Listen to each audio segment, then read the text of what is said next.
Bernie in Utica has been waiting for a bit. I want to get him in. And Bernie, go ahead with your question. You're on. Good morning, guys. How Joe are and you? Chuck. Go ahead.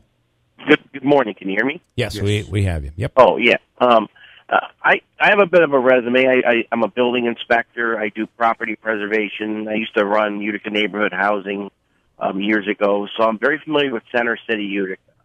One of the challenges that they need to consider is the state law and the state building codes. When you take, and I'm strictly speaking with the residential properties that are around there where you see the abandoned buildings, taking these old buildings that were built in the 1890s, 1900s, before building codes were around, to bring those buildings up to a viable, livable standard, you have to comply with new building methods, new building safety standards.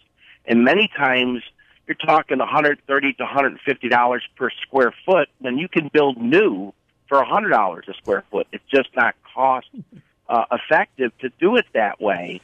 You know, when you take an old building, you have to put in hardwired smoke detectors and that kind of stuff. And the example is, you know, have you seen any new construction 3-story wood buildings around? And the reason is it's illegal to build above 2 stories in New York State in wood. So you take the existing ones and you have to apply very strict codes with exterior fire escapes and sprinkler systems.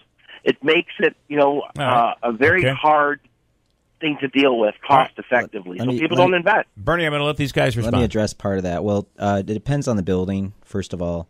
You know, it's ironic he's talking about buildings that have been around for almost, 1890 would be 125 years. Yep. Mm-hmm. And somehow it stood up. Somehow some lost civilization of humanoids lived in that building without spontaneously combusting themselves. Right, but so now they're fire traps. Hang on. They're not fire traps.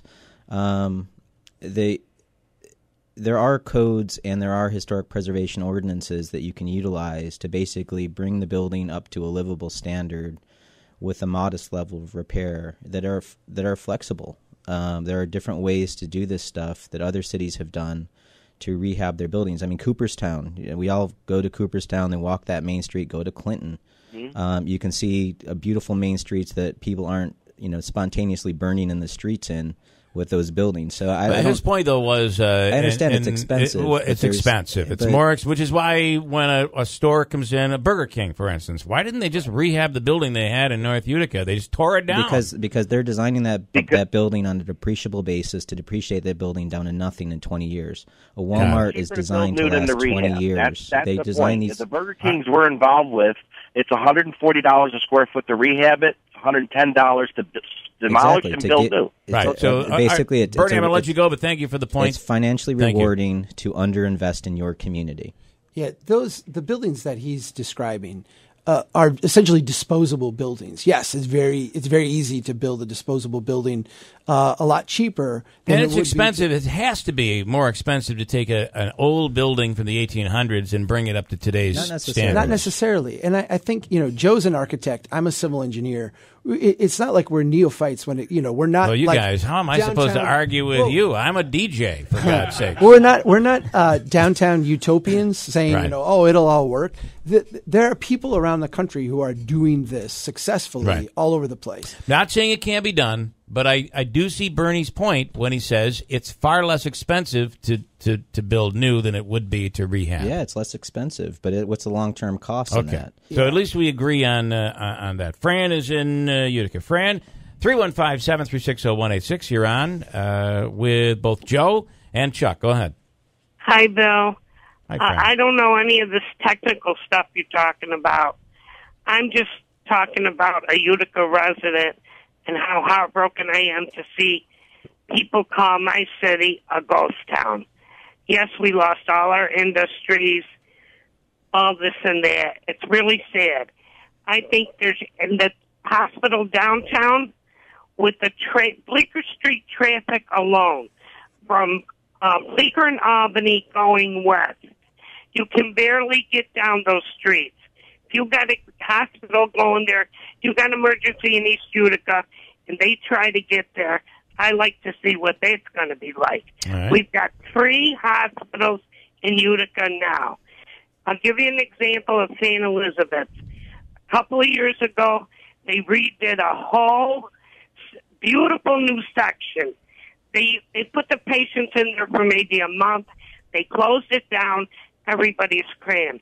Number 2, a lot of doctors are getting together. We got APAC and another one over on French Road. They're making their own buildings where they're using right now. I had a procedure myself done at Apex. I said, if I need the surgery, am I coming here? They said, no, for now you got to go to the hospital until we get our license. So all these doctors they're setting up their own, are making their own buildings, which they're going to do the surgeries in eventually. Why are we going to, why are we going to build another hospital, so-called state-of-the-art? We've got 3 big that they can upgrade. All right, I'm going to ask these guys to Fran to comment on this because I don't think thank you, Fran. I appreciate it. Thank you. Listen to their answers here. I don't think the no hospital downtown is saying no hospital. It's saying no hospital downtown. Let me talk a little bit about my misgivings about a hospital in general. I don't think anyone is going to argue that the healthcare system we have in this country today is either rational or sustainable. And so what we can expect when we look out, because this is an investment that you're hoping is going to be here for 100 years. Yeah, sure. When we look out 10 years, 20 years, what we understand is that the healthcare system as we have and know it today is not going to exist the way it does. Right. So what you're asking the people of Utica to do is make a massive bet on the future in an industry that is in a lot of flux and is very unstable. And so it's an added dimension to this conversation that So you're making the case for no hospital, no new hospital? I don't think no new hospital, but to me, if I'm in this community, I'm trying to say, how do I approach this in an incremental way, in a sense, hedge my bets, as opposed to putting all my eggs in this basket, because the future in this realm is very, very uncertain. Here is go on. I want to add to that. It's again, coming from Rome, this Utica is not a ghost town. You have things going on here. No, this is a beautiful city. There's assets that can be rehabbed. There's already businesses. I don't think. Hold on. I don't think we're saying the Utica is a ghost town. She feels that, and I empathize with that, and I appreciate that she's fighting for her community. A lot of this is understanding where you can get the biggest bang for your buck, and if the governor needs to throw money into this community, best leverage it for your community's investment. So $300 million, hell, you can take every college grad at Utica College or every college in the area. You can take. But he's not giving us $300 million. Well, if you want an economic investment, if you want money, but he's not giving us $300 million for that. Okay, he's giving you $300 million for a hospital. Okay, period. Okay. Now you take it or you leave it. So you're saying leave it? I would say leave it. Okay. Or put the hospital on an existing campus. You have 160 acres on. Again, that's not saying leave it. That would be saying put it over there. Put it where you have the land. Kyle and Utica, you're on with these 2 experts. There'll be 3 spend the entire day today. Joe Minicozzi is from Urban 3, and Chuck Marohn is from a group called Strong Towns. They've been brought in by No Hospital Downtown. And go ahead, Kyle. What's your question? Hey, how's it going? Good. So, I'm neither for or against the hospital downtown at this point. My problem is we've got people coming from Minnesota, or I hope that guy from Rome actually lives in Utica, and they're against this, but I don't see anybody coming up with legitimate plans. We're just there's all this rhetoric about why we shouldn't do it, but there's no solid plan. You drive through the town and you say, yes, these could be restored, but nobody is doing it. Right. Okay. Well, first of all, again, I would disagree with that. Because Joe, by the way, where do you live now? I live in Asheville, North Carolina. Okay. All right. And the firm. So neither of you even live here. My family does. My brother's a school teacher here in Utica. My other brother is a firefighter in Rome, New York. My mom is retired. My family lives here. As a father myself, if my kid were to go have some major crises, our pediatrician wouldn't even send us to a hospital in Utica. They would send us to Syracuse, upstate, because the situation at St. Luke's is they don't feel they have the adequate resources to take care of an emergency for a child. That is true. I mean, that's so. So what's the Well, solution? I know there's more to that, but still. Well, but did that situation leave because of the facilities or because of management? And if it's a management issue, throwing more money at bad management isn't going to solve the problem. It probably is a management issue more so than a facility issue, but I think it all goes hand in hand. It's more of a red flag to me. When I started to delve into that and understand that aspect of it, that was just one of the things to me that said, okay, maybe we should pause here and think about this. I'm not from upstate New York, and I'm not here telling you what you should do. I'm here giving you hopefully a perspective from outside the community, a neutral third party in a sense, saying here's what we see successful cities around the country doing. And one of the problems in upstate New York is that we do seem to be stuck here in 1960s big mega project silver bullet kind of thinking, even though we can look around and see that's not done us a lot of good. Kyle, does that answer? I guess you really didn't have a question. You had more of a comment. So I appreciate the call, Kyle. Thanks. Yeah, thank you, Bill. All right. Kathy in Rome, question about the hospital. Go ahead. Well, more of a comment. I make quite a bit of use of St. Luke's and Slocum Dixon, so I'd like to see the hospital nearby both. Okay, all right. I'm not too impressed with that part of Utica. I mean, growing up and whatever, I've going through a couple of times, it just seems to me kind of dumpy looking. Okay, do you want to respond to that? One person's dumpy looking is another person's investment opportunity. Yeah. I mean, I'll just say again, cities around the country are rediscovering their downtowns. They have been for the last 15, 20 years. The early adopters, like a place like Asheville, have seen tremendous returns from that rediscovery. Other places that are lagging that are starting now to see that ascendancy.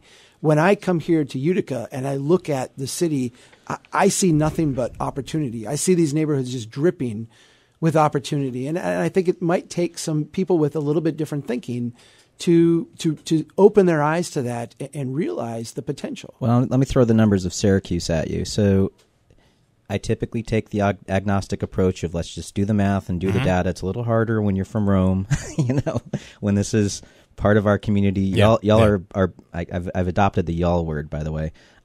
Utica is the big brother to Rome, so we look to Utica as the more stable adult in the room when we basically damaged ourselves. Boy, you apparently don't know Rome. Because I don't see that. But well, okay. No. But just from a standpoint of, Rome can stand on its own, and we are Romans. Don't give me this Utica stuff. All right, that's I don't know if you've lost that over the years, but I've never heard anybody from Rome say, we look up to Utica. No, I did.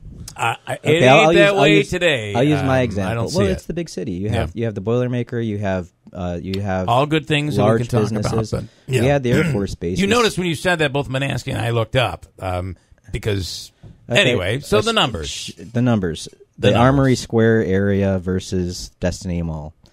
Armory Square area produces 233% more retail taxes per square mile than Destiny Mall. Would you think that Armory Square was more productive in retail taxes than Destiny Mall? I guess I probably would. Hold on. Yeah. Jobs, 322% more jobs, and 780% more taxable value per acre. So you're getting more taxes, you're getting more jobs, and you're getting more retail, all out of the Armory Square area versus Destiny Mall, pound for pound, dollar for dollar, producing more. The data shows that. But how does that relate to a hospital? That's a mall, and malls are in decline today. Well, I mean, look at our Sangertown Square struggling a right big now. part of this conversation here is that we have a blighted neighborhood that is underperforming. Yep. And so Armory Square is beautiful. They've done an amazing job with Armory Square. And what we're suggesting is that by the math, it's not as blighted as you think. And with a little bit of TLC, it's actually going to be way more successful than anything you could possibly put there. All right.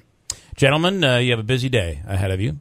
And I hope people come out to chat with you and get answers as you make your way around the city today. We do too. Thanks so much for this opportunity. Again, Joe Minicozzi and Chuck Marohn will be through the city. You have a website that they can go to, or Facebook. It'll have all the details. Yes, they can go to nohospitaldowntown.com.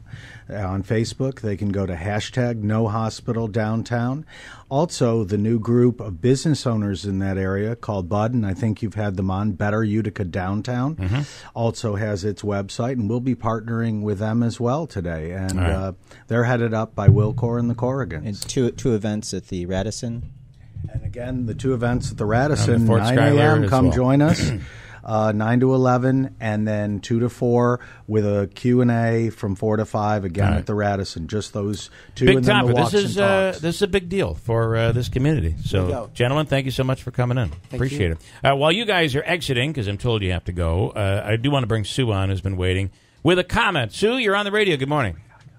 Yeah, I'm a prior employee of St. Luke's Hospital for over 30 years, and I'm just saying, both facilities are old. They can't even refurbish some of the parts of it. We need a new hospital. I'm all for it going downtown because for the last 50-odd years, nothing's happened there. We had Burgers closing. We had Boston Store closing. We had Wicks and Greenman closing. All these places closing. I didn't see anybody step up and try to make downtown Utica the show place these gentlemen think it's going to become. Yeah, I do wish this would have happened 30 years ago. Exactly. Because we would. But the fact is, our cities like Utica have struggled over these years as we try to reinvent ourselves with the loss of manufacturing. A dwindling population. I mean, who's going to support downtown Utica? They're barely supporting the malls and the stores in New Hartford. Right. All right. I appreciate. I think the anchor will be the hospital, and then you'll see things work. Sue, thanks for the call. I appreciate it. Yep, bye. And I'm not looking at my clock here. I know I got a break. Donna says, it's called innovation. These hospitals will not survive as they are. It is their job to keep people in Utica. We need to draw new doctors, have the newest technology so people don't go to Syracuse, Albany, or Cooperstown. Yes, that lady goes to Slocum and St. Luke's. I've had a real bad experience in other places as well. I won't go to either place. So everybody's got an opinion on all of this.